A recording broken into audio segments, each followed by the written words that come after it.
Bonjour Éric Woerth. Bonjour. Emmanuel Macron tient donc ce soir le premier grand meeting de son mouvement En Marche à la Mutualité à Paris.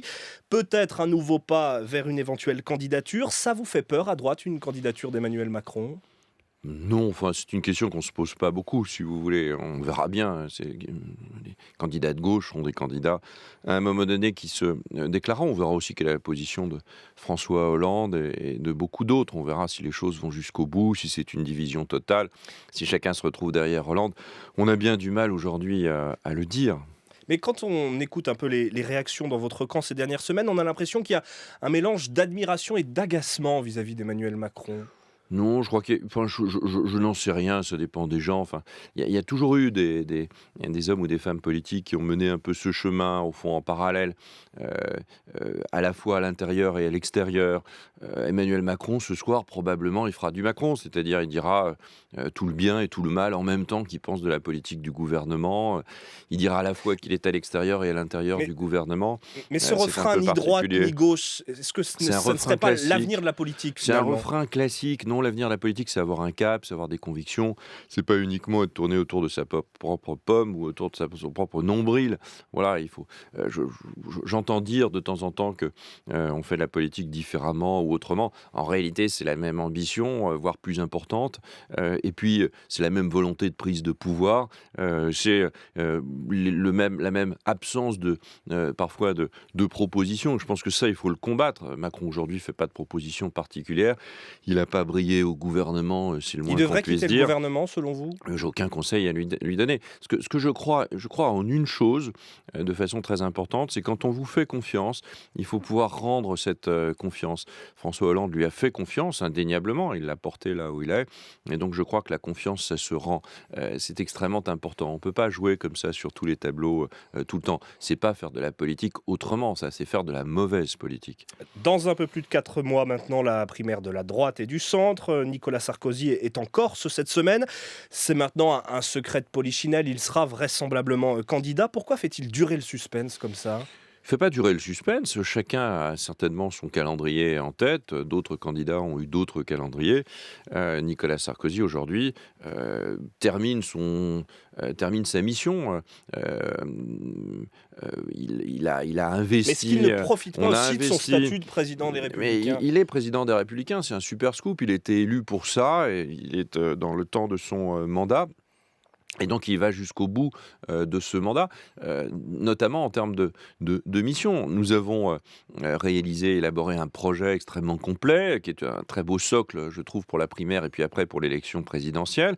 Et puis, nous avons investi quasiment la totalité des candidats pour être prêts au moment des élections législatives. D'habitude, on investissait très très tard. Les candidats n'avaient pas le temps de se préparer.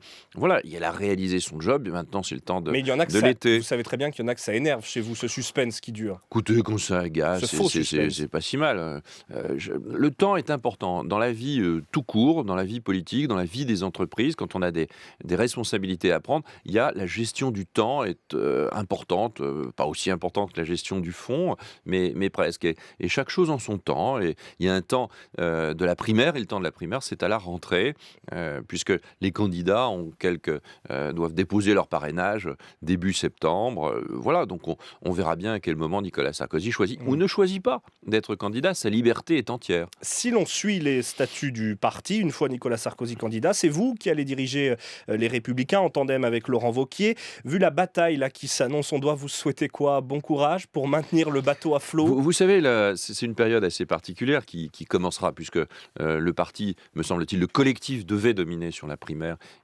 jusqu'à maintenant, même s'il y a évidemment des candidats à la primaire, tout ça est très respectable. Mais en même temps, le parti ne pouvait pas s'effacer devant la primaire, parce qu'un parti politique, on a beau dire ce qu'on veut, ça reste quand même la clé de voûte de nos institutions et de la démocratie. Aujourd'hui, à partir du mois de septembre, enfin, en tout cas à partir du mois de septembre, de la rentrée, c'est la primaire qui va dominer. C'est cette compétition entre les candidats pour avoir, in fine, un seul candidat à l'élection présidentielle de droite et du centre. Donc c'est la primaire qui va dominer. Le parti va se mettre à la disposition, va aider à la réalisation sur le terrain de la primaire. Et les militants du parti seront totalement engagés, choisiront parfois des candidats d'ailleurs différents. C'est leur droit, c'est le principe même de la primaire. Mais après, tout le monde, absolument tout le monde, et sans contestation, soutiendra celui qui aura gagné cette primaire. On sera en fin du mois de novembre. Ça va être un très très long parcours. Il y aura beaucoup de matinales d'ici là. Il y a une autre patate chaude que vous pourriez peut-être récupérer, c'est la question des investitures. Vous en parliez tout à l'heure, investitures parfois polémiques, notamment dans les Hauts-de-Seine. On sait que Patrick Balkany a dû renoncer à se présenter aux législatives. Et nouveau rebondissement hier, sa remplaçante doit aussi jeter l'éponge. Agnès Potier-Dumas, elle est inéligible car elle travaille au cabinet de Valérie Pécresse à la région Île-de-France. Décidément, le cas Levallois-Perret, c'est vraiment un sac de nœuds pour vous chez les Républicains. Oui, ça n'a pas l'air d'être simple, donc il faudra investir un autre candidat. J'imagine qu'on trouvera cela tranquillement. Il y a déjà des C'est vrai que solutions. l'annonce de l'inéligibilité de cette jeune femme était peu connue, personne ne le savait. Voilà, ça s'est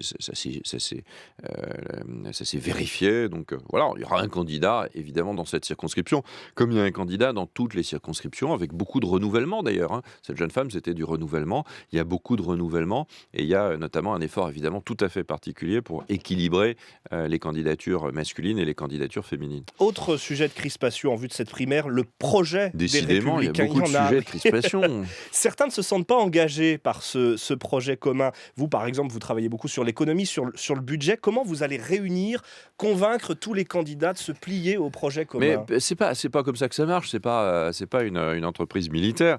Vous avez un parti on a un projet extrêmement complet qui aborde tous les sujets et qui a été distillé au fur et à mesure du temps. Il y a une synthèse qui a été faite. Venez sur le site des Républicains, vous verrez cela. Et ça contribue au débat. Ça contribue au débat. Pendant la primaire, le débat va continuer. Et pendant l'élection présidentielle, le débat va continuer autour du fond et du projet. Nous, on aurait été les premiers à tirer. C'est normal parce que c'est le parti. Et puis chacun, après, fera la synthèse de son propre projet. Et à un moment donné, il n'y aura qu'un seul projet, celui du candidat à l'élection présidentielle. Et il faut que ces projets ils soient exposés devant le grand public. Il faut que les citoyens, les Français, sachent ce que nous voulons faire. Il faut beaucoup expliquer pour après beaucoup réaliser. On nous dit toujours il faut agir vite, il faut agir fort. Oui, mais pour agir vite et fort, il faut que le contrat avec les Français soit très clair. Et cette succession, le projet du parti, puis le débat des primaires, puis le débat présidentiel, concourt à cela. On n'avait jamais fait cela et on n'avait jamais été autant prêt en réalité pour réaliser cette alternance que à peu près tout le monde souhaite aujourd'hui en France. Merci Éric Woerth, secrétaire général du parti Les Républicains, invité de France Info ce matin.